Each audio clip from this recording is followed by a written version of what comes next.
பண்ணுறோம் அப்படின்னா, நம்ம கிரில்டு சிக்கன் வாங்கும்போது, பார்பிக்யூ சிக்கன்லாம் வாங்கும்போது நம்மளுக்கு ஒயிட் சாஸ் கொடுப்பாங்க பார்த்தீங்களா, மயோனைஸ். அதுதான் இன்றைக்கி செஞ்சு காமிக்க போகிறேன். அது வந்து ரொம்ப ரொம்ப டேஸ்ட்டாக இருக்கும், எல்லாருக்குமே உங்களுக்கு பிடிக்கும் இல்லையா? அது வந்து நம்ம வீட்டிலேயே செஞ்சு வச்சுக்கிட்டோன்னா, வீட்டில் வந்து சிக்கன் ஃப்ரை செய்யும்போது, ஃபிஷ் ஃப்ரை செய்யும்போது, இல்லைனாக்கா நம்ம ஒரு பொட்டேட்டோ சிப்ஸ் செய்யும்போது கூட தொட்டு சாப்பிடும்போது ரொம்ப ரொம்ப டேஸ்ட்டாக இருக்கும். வாங்க அது எப்படி செய்யலான்னு பார்க்கலாம். அதுக்கு முன்னாடி நம்ம சேனலை சப்ஸ்கிரைப் பண்ணி வச்சுக்கோங்க, கூடவே இருக்கிற பெல் ஐக்கானை ப்ரெஸ் பண்ணி வச்சுக்கோங்க. Thank you friends. மயோனைஸ் பண்ணுறதுக்கு நான் 2 முட்டை எடுத்து வச்சுருக்கேன், 2 போதும். அது மாதிரி 1 கப்பு சன்ஃப்ளவர் ஆயில் எடுத்து வச்சுருக்கேன். சன்ஃப்ளவர் ஆயில் ஊற்றுங்க, இல்லைனாக்கா ஆலிவ் ஆயில் ஊற்றுங்க. வேறு எந்த எண்ணெயுமே ஊற்றக்கூடாது, ஏன்னா ஏதாவது வாசனை வந்துடும். தேங்காய் எண்ணெய் நல்ல எதையுமே ஊற்றக்கூடாது. சன்ஃப்ளவர் ஆயில் தான் பெஸ்ட்டு.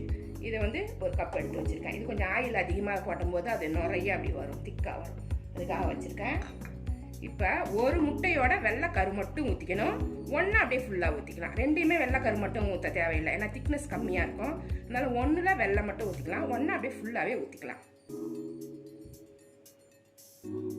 அது மாதிரி மயோனைஸ் பண்ணுறதுக்கு இந்த சின்ன ஜார் எடுத்துக்கணும். இந்த பொடிலாம் நுணுக்குவோம் பார்த்தீங்களா, ரசப்பொடிலாம் நுணுக்கிறதுக்கு வச்சுருப்போம் பார்த்தீங்கன்னா, அந்த குட்டி ஜாரு, இதை தான் எடுத்துக்கணும். பெரிய ஜார் எடுத்திங்கனாக்கா தண்ணியாக இருக்கிற மாதிரி இருக்கும். சின்ன ஜார் தான் பிளெண்ட் பண்ணி நல்லா பஃபியாக வரும், இதுதான் நல்லாயிருக்கும். இந்த குட்டி ஜார் எடுத்துக்கோங்க.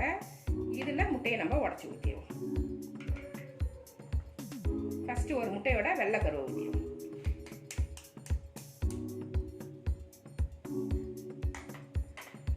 கொஞ்சமாக அப்படி பிச்சுட்டு இந்த வெள்ளையை மட்டும் ஊற்றிடும். இந்த எல்லோ வராமல் பார்த்துக்கோங்க. 2 எல்லோ ஊற்றுனா அதிகமாக கவுச்சி தன்மை வந்துடும், அதனால தான். 2யுமே வெள்ளையாக கூட ஊற்றிக்கிறதுனா ஊற்றிக்கோங்க, அதோட திக்னஸ் கொஞ்சம் கம்மியாக இருக்கும், அதனால தான்.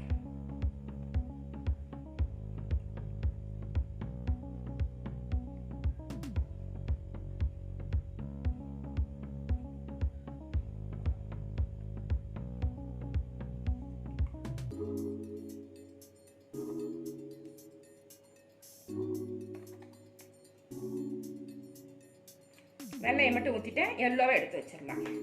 இன்னும் 1 முட்டை அப்படி கிடையாது, அப்படியே ஃபுல்லாகவே ஊற்றிக்கணும்.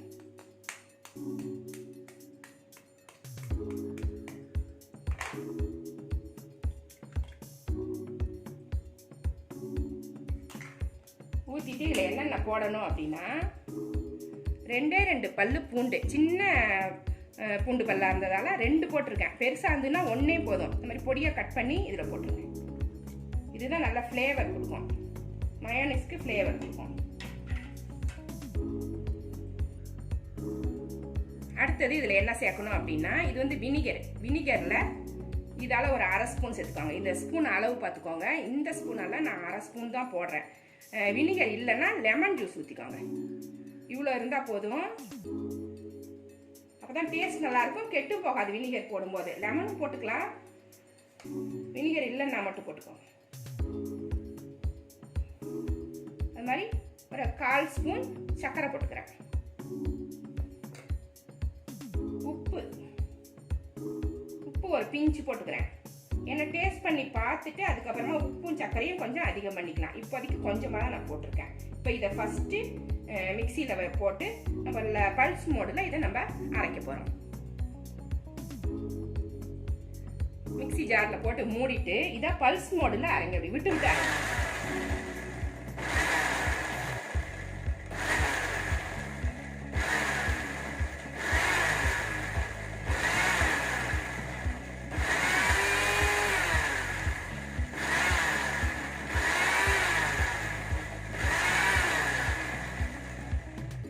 திறந்து பார்க்கலாம்.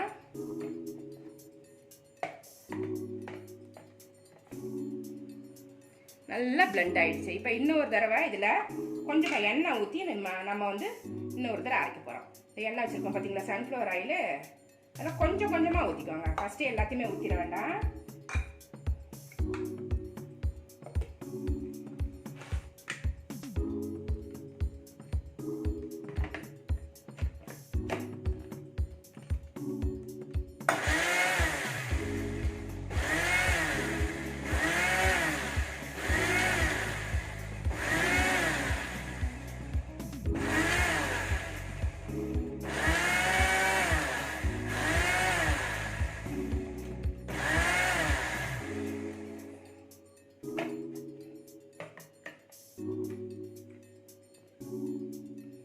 கொஞ்சம் வெள்ளையாக வந்திருக்கு. இன்னும் கொஞ்சம் இதில் எண்ணெய் ஊற்றணும்.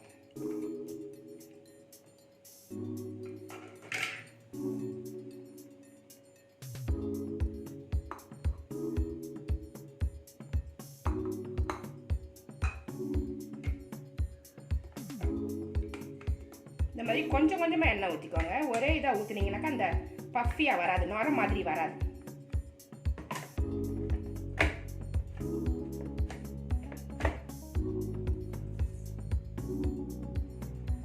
திரும்பவும் கொஞ்ச நேரத்துக்கு இதை பிளெண்ட் பண்ணி எடுத்துடலாம்.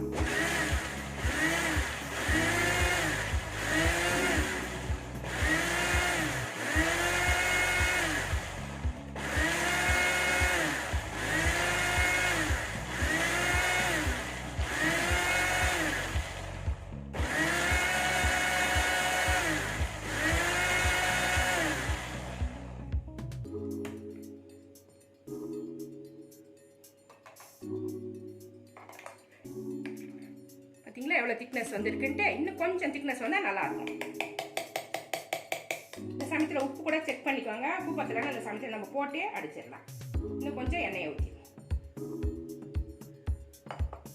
எண்ணெய் சேர்க்க தான் ஃபுல்லாகவே ஊற்றிட்டேன். திக்னஸ் வரும். முதல்ல சேர்க்கக்கூடாது, எல்லாத்தையும் கொஞ்சம் கொஞ்சமாக தான் சேர்க்கணும்.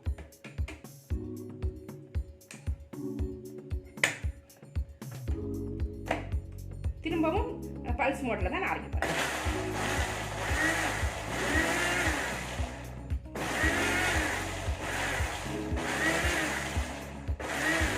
ஸ்பீடில் ஓட விட்டிங்கனாக்கா இது வழியாக வழிஞ்சிடும். அதோட பக்குவமும் கரெக்டாக வராது. அதனால் ஸ்பீடு போடாதீங்க.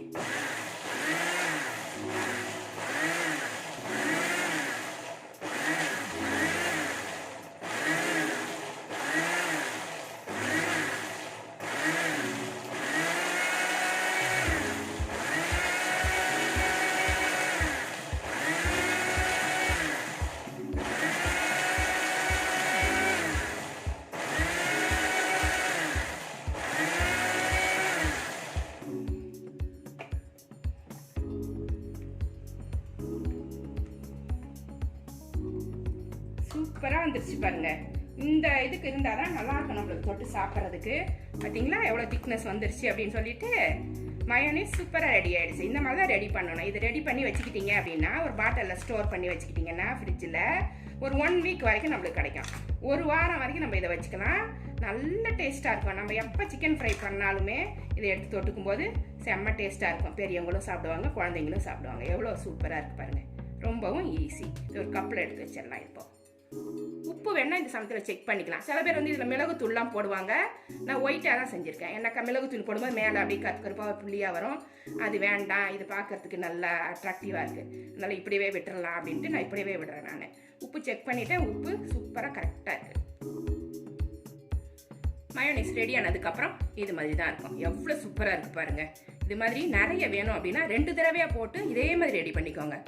ஃபஸ்ட்டு ரெடி பண்ணி ஒரு பாட்டிலில் போட்டுக்கோங்க. இன்னொன்று இது மாதிரியே ரெடி பண்ணி போட்டுக்கோங்க. மொத்தமாக போட்டிங்கன்னா அவ்வளோவா டேஸ்ட் நம்மளால் கொண்டு வர முடியாது. ஏன்னா வீட்டில் செய்கிறப்ப நம்மளுக்கு கொஞ்சம் கஷ்டமாக இருக்கும். இது மாதிரி செஞ்சு நீங்கள் ஸ்டோர் பண்ணி வச்சுக்கோங்க. செம்ம டேஸ்ட்டாக இருக்கும். எல்லாத்துக்கும் மேட்சாக இருக்கும். கிரில்டு சிக்கனுக்கு செம்மையாக இருக்கும். இந்த ரெசிபி உங்களுக்கு பிடிச்சிருந்தா நம்ம சேனலை சப்ஸ்கிரைப் பண்ணி வச்சுக்கோங்க. கூடவே இருக்கிற பெல் ஐக்கானையும் ப்ரெஸ் பண்ணி வச்சுக்கோங்க. லைக் பண்ணுங்கள், ஷேர் பண்ணுங்கள், கமெண்ட் பண்ணுங்கள். இவ்வளோ நேரம் என்னோடய வீடியோவை பார்த்த எல்லாருக்குமே நன்றி. Thank you friends.